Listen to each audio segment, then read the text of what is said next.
Do you know how being green is a thing today? A massive phenomenon? And do you know how ESG is also a thing for corporations, businesses worldwide? Everybody wants to be green and everybody wants to look like they are doing an amazing job on ESG. Well, everybody actually doesn't want to be green. Corporations in particular, for the most part, as far as I can gather, are trying to look green. Corporations also, for the most part, and I mean 99%, are trying to look like they are respecting environmental, social, and governance standards. But they're not. And so, in parallel, there is a huge movement that has also mushroomed almost beyond recognition, and it's called greenwashing. Greenwashing is basically the process of giving us a false impression, or even worse, giving us misleading information about how a company's business or products or activities are more environmentally sound. So basically, greenwashing is unsubstantiated claims to deceive consumers and citizens, us in other words, into believing that a company's products are environmentally friendly, when this could not be further from the truth. Today's episode is therefore my greenwashing top 15. The top 15 ways in which businesses worldwide greenwash their products or their entire business activities. Welcome to episode 58 of the Angry Clean Energy Guy, with me, Asad Razouk. I am so happy you're here. Thank you.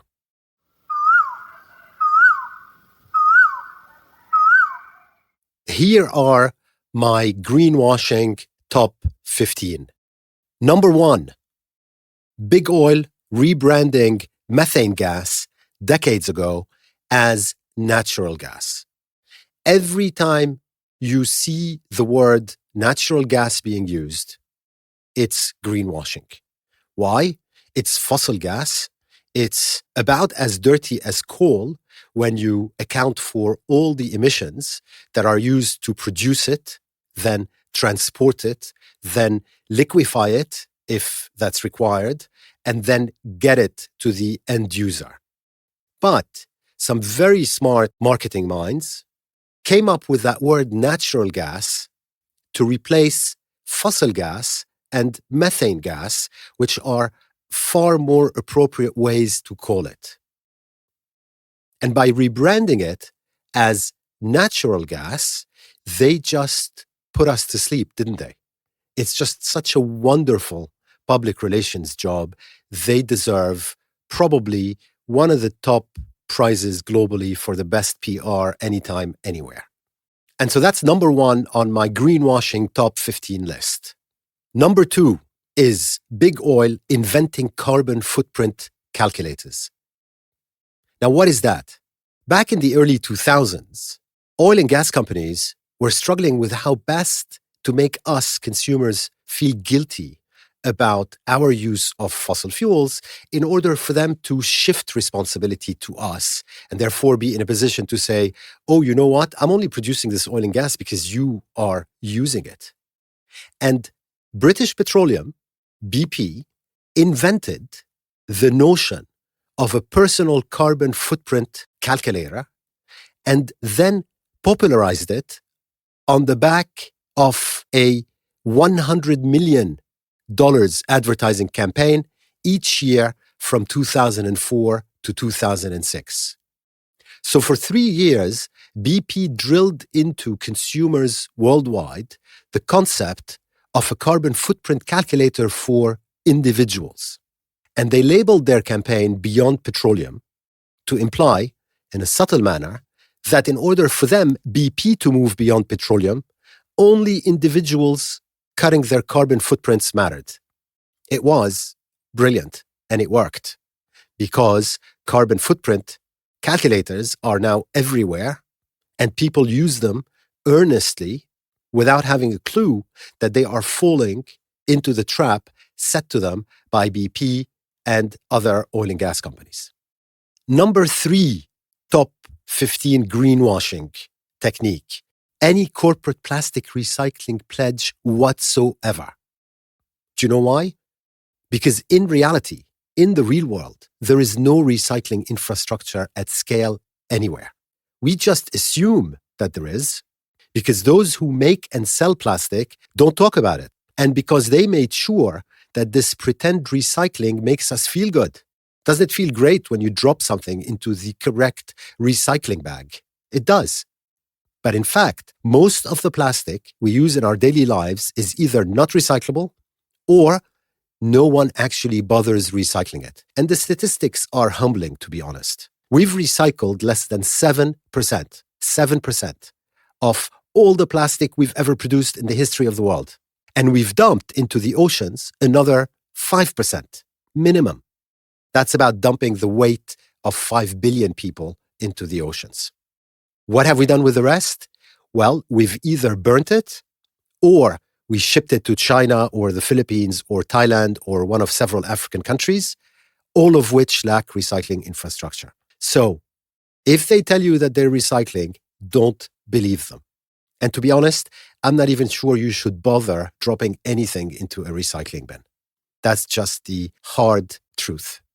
Number 4 in my greenwashing top 15 is carbon capture projects. So these are projects which allegedly will allow oil and gas and petrochemical companies and others to continue doing what they're doing because they will capture the carbon coming out of their facilities. It's a fossil fuel con. And here's a fundamental reason why. We have just one carbon capture project in the entire world that's working. It's on a large coal power plant. It captures CO2. And that one carbon capture project isn't even capturing 50% of what it promised to do. Just the one. Yet we are meant to believe that the entire world is going to be covered with carbon capture projects, which will allow oil and gas and coal and cement and steel companies and others to just continue doing what they're doing. That is just untrue. And that's why carbon capture projects are number 4 in my greenwashing top 15. Number 5 is the green bonds market. All of it. The entire green bond market. Why? Because all bonds should be green. It's pretty obvious. We are in a climate emergency, yet the entire global green bond market accounts for not even 1% of all issued bonds globally. You've got about $130 trillion of outstanding bonds, of which about $1 trillion are labeled green. But what that means is actually scary because it means that over 99% of the bond market is functioning very nicely with no regard whatsoever to whether the money raised is exacerbating climate change or destroying the environment or polluting rivers and waterways or endangering public health or indeed all of that together. So I would argue that green bonds do more harm than good. Why? Because they power a feel-good bandwagon on which you have bankers, publicists, lawyers, consultants, companies, regulators, and sometimes entire countries to make us, citizens, believe that they are doing something substantial to save the world, when in fact, they're doing nothing of the sort.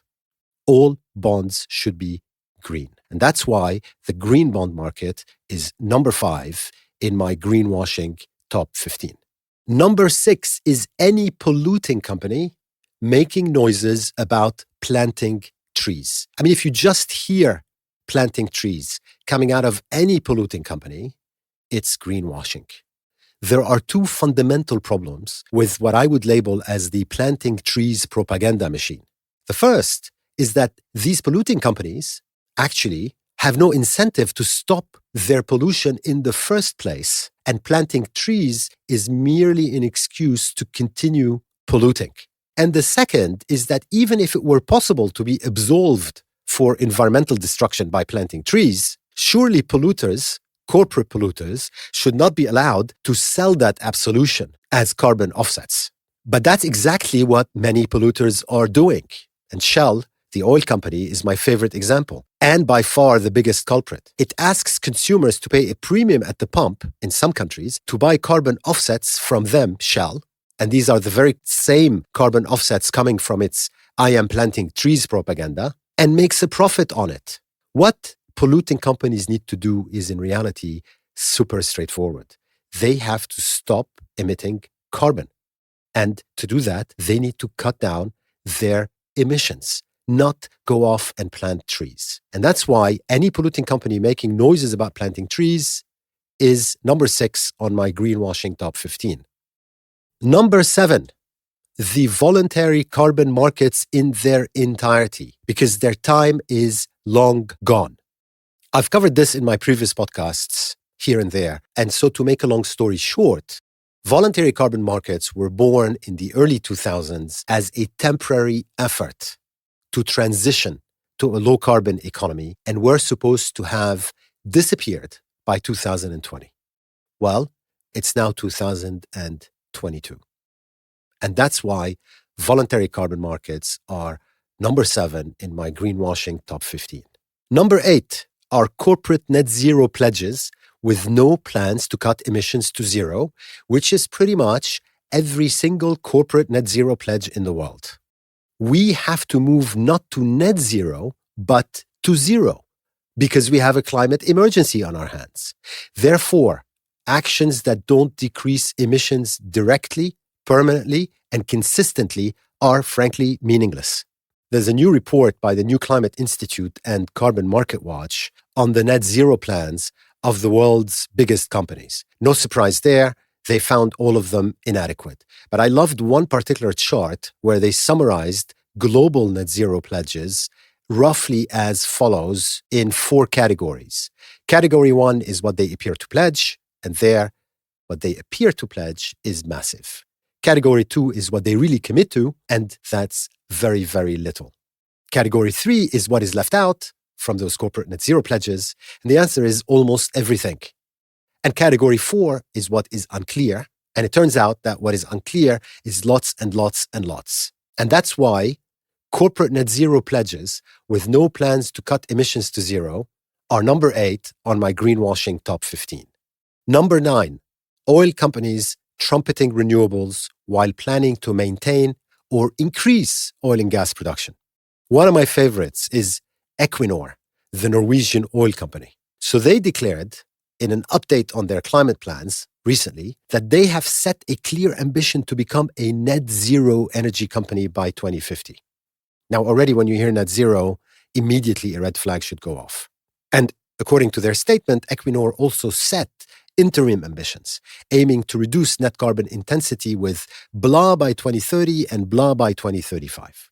So Equinor is presenting itself as doing what's being asked, i.e. transforming from selling fossil fuels to selling zero emissions energy. But nothing could be further from the truth. In 2021, of the total energy sold by Equinor, 0.54%, so half of 1%, was zero carbon. In other words, 99.5% was not. Yet, they've published hundreds of tweets featuring pictures of wind farms and just greenwashing their way through the whole space, when in fact they're selling about 90 times more gas and oil than what they're selling from wind farms. And that's just one example of an oil company trumpeting renewables while maintaining or indeed increasing oil and gas production, which is why that's number 9 on my greenwashing top 15. Number 10 is a classic. The International Energy Agency published a document called the 7 Key Principles for Implementing Net Zero. Yet, if you read that document, so that's the 7 key principles for implementing net zero. If you read the entire document, they managed to write that without any mention, and I mean zero, of the words oil, gas, coal, or fossil fuels. And that's why the IEA's 7 key principles for implementing net zero is number 10 on my greenwashing top 15. Number 11, anything insurance companies say about net zero or cutting fossil fuel exposure. And I mean anything. So the insurance industry has $30 trillion in assets under management. And it's a huge, but mostly invisible force in influencing the direction of the global economy. I mean, who wakes up in the morning and thinks about insurance? Yet, insurance companies, so that $30 trillion, are doing incredibly little to fight climate change. Think about it this way. Every single fossil fuel asset anywhere in the world is insured. Well, if it's killing us, why is it still insured? Yet, insurance companies get away with it. And out of the largest 30 insurers in the world, 29 pretty much do not take the Paris Climate Agreement at all into account. And they continue to back new oil, gas, and coal, as well as collect vast premiums from existing fossil fuels. Collectively, the Paris Climate Agreement-related policies of the insurance sector, and I'm talking globally, amount to not much more than a giant pile of greenwashing guff. And I have a podcast episode about that, episode 45 of the Angry Clean Energy Guy, if you want to know more. And that's why anything insurance companies say about net zero is number 11 on my greenwashing top 15. 12 and 13 are super straightforward.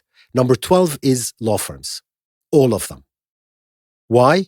I have a podcast episode about that too, episode 46 of the Angry Clean Energy Guy. But law firms, in a nutshell, just enable the entire fossil fuel economy to survive, fight, thrive, and not go away. They are the silent enablers. Number 13 is almost all of the ESG financial industry. And on that one, I'm afraid I have 2 entire podcasts, episodes 49 and 50 of the Angry Clean Energy Guy. So I don't want to develop these in any detail. But number 12 on my greenwashing top 15 is law firms. And number 13 on my greenwashing top 15 is almost all of the ESG financial industry. Number 14 is Saudi Arabia wanting to plant 10 billion trees, even though it doesn't have a single river. I mean, I cannot get my head around this one.